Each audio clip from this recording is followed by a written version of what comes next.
Today I wanted to talk about how to paint without fear. It is one of the things I hear quite often as why people struggle to start painting or even to paint at all. They will say things like, what if the painting is bad, or what if I cannot do it?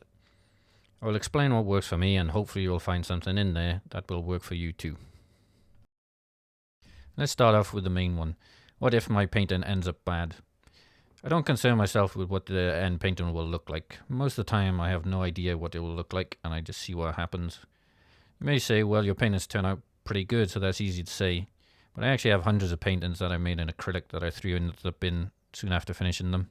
And I also have many digital paintings that I've deleted off my devices. I see painting as something I do, an activity, and the fact I get something at the end of it is an added bonus.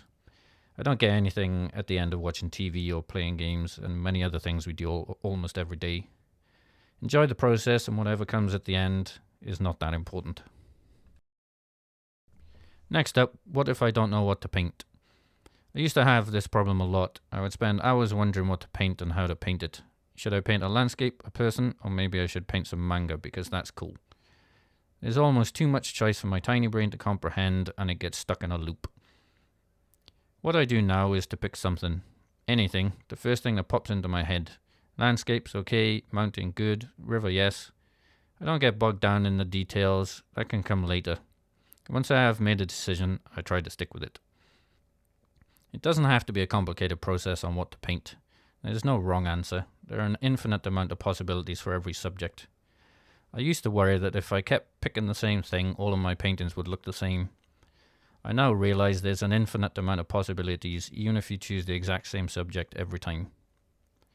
So don't stress. If you're having a hard time thinking about what's next, do the same thing you did last time and change it a little bit. And lastly, the blank canvas. So, I'm not worried about the final outcome of the painting, and I have a rough idea what I'm going to actually paint.